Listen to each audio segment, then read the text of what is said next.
ಈ next question ಬಂದು accidental repair ಅಂತ ಬರುತ್ತೆ. ಆಕ್ಸಿಡೆಂಟಲ್ ರಿಪೇರ್ ಅಂತಂದಾಗ ನಿಮ್ಮ ವೆಹಿಕಲ್ ಏನಾದ್ರು ಆಕ್ಸಿಡೆಂಟ್ ಆಯಿತು, ಆಗ ವರ್ಕ್ಶಾಪ್ ತೊಗೊಂಡೋಗಿ ಬಿಟ್ಟಿರ್ತಾರೆ. ಆಗ ಪಾರ್ಟ್ ರೀಪ್ಲೇಸ್ಮೆಂಟ್ ಲೇಬರ್ ಏನಿರುತ್ತೆ ಅದು ನಿಮಗೆ ಚಾಲೆಂಜಿಂಗ್. ಅಲ್ಲಿ ಮೋಸ್ಟ್ ಟ್ರಿಕ್ಕಿಯೆಸ್ಟ್ ಪಾರ್ಟ್ ಇರೋದು ಅಲ್ಲಿ, ಆಯ್ತಲ್ವಾ. ಒಂದು ಟೂ ವೀಲರ್ನಲ್ಲಿ ಒಂದು ಚಾಸಿ ರೀಪ್ಲೇಸ್ಮೆಂಟ್, ಯಾವುದೇ ಟೂ ವೀಲರ್ ನಾನು ಮಾತಾಡ್ತಾ ಇರೋದು, ಒಂದು ಯಾವುದೇ ಟೂ ವೀಲರ್ ಯಾವ್ದಾದ್ರು ತೊಗೊಳ್ಳಿ, ಒಂದು ಸ್ಪೋರ್ಟ್ಸ್ ಬೈಕ್ ಆದರೂ ತೊಗೊಳ್ಳಿ ಅಥವಾ ಒಂದು ಸೂಪರ್ ಬೈಕ್ಸ್ ಆದರೂ ತೊಗೊಳ್ಳಿ, ಯಾವುದೇ ಟೂ ವೀಲರಲ್ಲಿ ಮೇಜರ್ ಕಾಂಪೊನೆಂಟ್ ಬಂದು 3 ಕಾಂಪೊನೆಂಟ್. ಒಂದು ಸಸ್ಪೆನ್ಷನ್, ಫ್ರೇಮ್, ಚಾಸಿ, ಇನ್ನೊಂದು ಇಂಜಿನ್, ಹೌದಲ್ವಾ. 3 ಕಾಂಪೊನೆಂಟು ಮೇಜರ್. ಈಗ ಟೂ ವೀಲರ್ನಲ್ಲಿ ಇಂಪ್ಯಾಕ್ಟ್ ಆಗೋದು ಯಾವಾಗ? ಹೆಡ್ ಆನ್ ಕೊಲಿಷನ್ ಆಗುತ್ತೆ ಅಂತ ಅಂದರೆ ನಿಮಗೆ ಫ್ರಂಟ್ ಪೋರ್ಷನ್ ಸಸ್ಪೆನ್ಷನ್ ಮೇಲೆ ಇಂಪ್ಯಾಕ್ಟ್ ಆಗಿರೋದು, ಆಯ್ತಲ್ವಾ.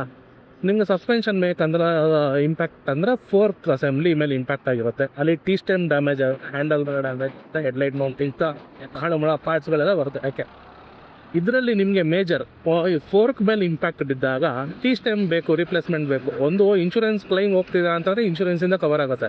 ಅಲ್ಲೂ ನಿಮ್ಗೆ ಇನ್ನೊಂದು ಕ್ಯಾಚ್ ಇದೆ, ನಿಮ್ಮ ಪಾಲಿಸಿ ಕವರೇಜ್ ಏನಿದೆ ಅದ್ರ ಮೇಲೆ ಡಿಪೆಂಡ್. ಸಪೋಸ್ ನೀವು ನಾರ್ಮಲ್ ಪಾಲಿಸಿ ತೊಗೊಂಡಿದ್ದೀರಾ ಅಂತ ಅದೆಲ್ಲ 50% ಕವರ್ ಆಗುತ್ತೆ.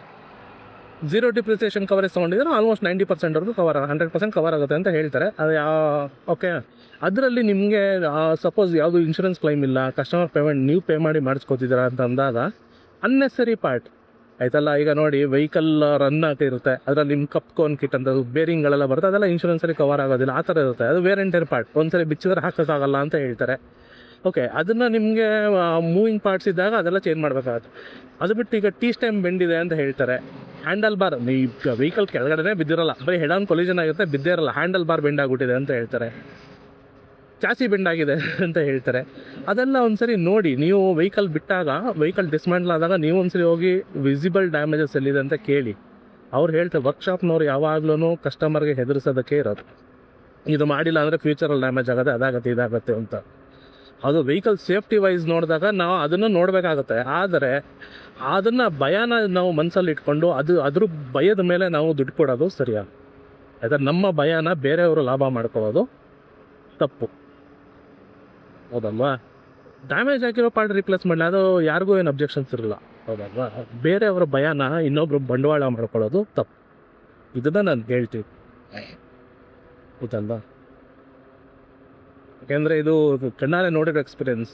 ನಾನು KTM ಅಲ್ಲಿ ನೋಡಿದ್ದೀನಿ, ರಾಯಲ್ ಎನ್ಫೀಲ್ಡ್, TVS ಅಲ್ಲಿ ಆಲ್ಮೋಸ್ಟ್ ಎಲ್ಲ ಮ್ಯಾನುಫ್ಯಾಕ್ಚರರ್ ವೆಹಿಕಲ್ ಸರ್ವಿಸ್ಗೆ ಹೋದಾಗ್ಲೂ ಇದೇ is owner the some Anjaneya Swamy ಇಲ್ಲ ಒಳ್ಳೆಯಿಂದ, ಆಯ್ತಲ್ಲ. ಏನಾದ್ರು ಸಮ್ ಇಶ್ಯೂಸ್ ಇದ್ದೇ ಇರುತ್ತೆ, ಅದನ್ನು ನೋಡ್ಕೋಬೇಕಾಗತ್ತೆ.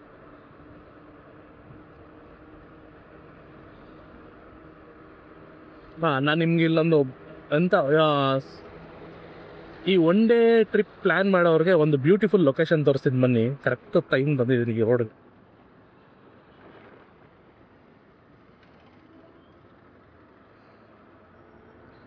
ಎಷ್ಟು ಟೈಮ್?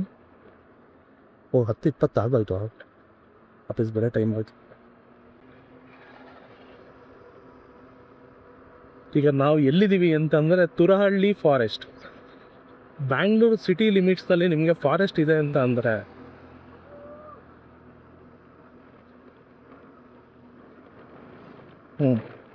ಇದು ನೋಡಿ,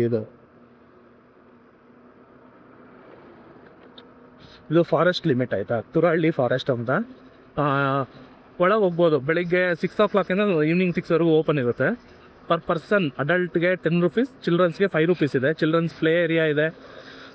ಫುಲ್ ಫಾರೆಸ್ಟ್ ಫೀಲ್ ಇರುತ್ತೆ. ಫಾರೆಸ್ಟೇ ರೆಗ್ಯುಲರ್ ಆಗಿ, ಆದರೆ ಬ್ಯಾಂಗ್ಳೂರ್ ಮಧ್ಯೆ ಫಾರೆಸ್ಟ್ ಅಂದರೆ ನಂಬೋಕ್ಕಾಗಲ್ಲ. ಒಳಗಡೆ ಎಲ್ಲ ಹೋಗ್ಬೋದು, ಚೆನ್ನಾಗಿದೆ ಪ್ಲೇಸಸ್ ಮಾತ್ರ ಸೂಪರ್. ಆದರೆ ಒಳಗಡೆ ಹೋಗಿ ಪ್ಲಾಸ್ಟಿಕ್ ವೇಸ್ಟ್ ಎಲ್ಲ ಬಿದ್ದಾಕೋದು ಆ ಥರ ಎಲ್ಲ ಮಾಡಬೇಡಿ. ನೋಡಿ, ಈ ಥರ ಎಲ್ಲ ಮಾಡಬೇಡಿ.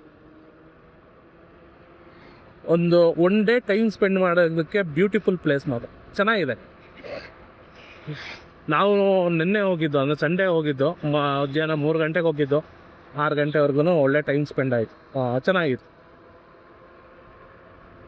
ಇದೆಲ್ಲ ಸೇಮ್ ತುರಹಳ್ಳಿ ಫಾರೆಸ್ಟ್ ಲಿಮಿಟೇ ಬರುತ್ತೆ. ನೋಡಿ, ಚಿಲ್ಡ್ರನ್ಸ್ ಪ್ಲೇ ಏರಿಯಾ ಎಲ್ಲ ಇದೆ, ಆಟ ಆಡ್ಬೋದು, ಏನಿಲ್ಲ. ಇದು ಬಂದು ಕನಕಪುರ ರೋಡಿಂದ ಆಲ್ಮೋಸ್ಟ್ 1-2 ಕಿಲೋಮೀಟರ್ ಒಳಗಡೆ ಬರುತ್ತೆ. ಗೂಗಲ್ ಮ್ಯಾಪ್ನಲ್ಲಿ ನಿಮಗೆ ಲೊಕೇಶನ್ ಸಿಗುತ್ತೆ. ತುರಹಳ್ಳಿ ಫಾರೆಸ್ಟ್ ಅಂತ ಸರ್ಚ್ ಮಾಡಿದ್ರೆ ನಿಮಗೆ ಎಂಟ್ರೆನ್ಸ್ ಬಂದು ಇದಕ್ಕೆ ಈ ಕಡೆ ಸೈಡ್ ಬರುತ್ತೆ. ಈ ಕಾಂಪೌಂಡ್ ಇದೆಯಲ್ಲ, ಈ ಕಡೆ ಒಳಗಡೆ ಹೋದರೆ ನಿಮಗೆ ಅದು ಎಂಟ್ರೆನ್ಸ್ ಬರೋದು, ಅಲ್ಲಿ ಹೋಗ್ಬೋದು. ಒನ್ ಡೇ ಟೈಮ್ ಸ್ಪೆಂಡ್ ಮಾಡೋದಕ್ಕೆ ಚೆನ್ನಾಗಿದೆ.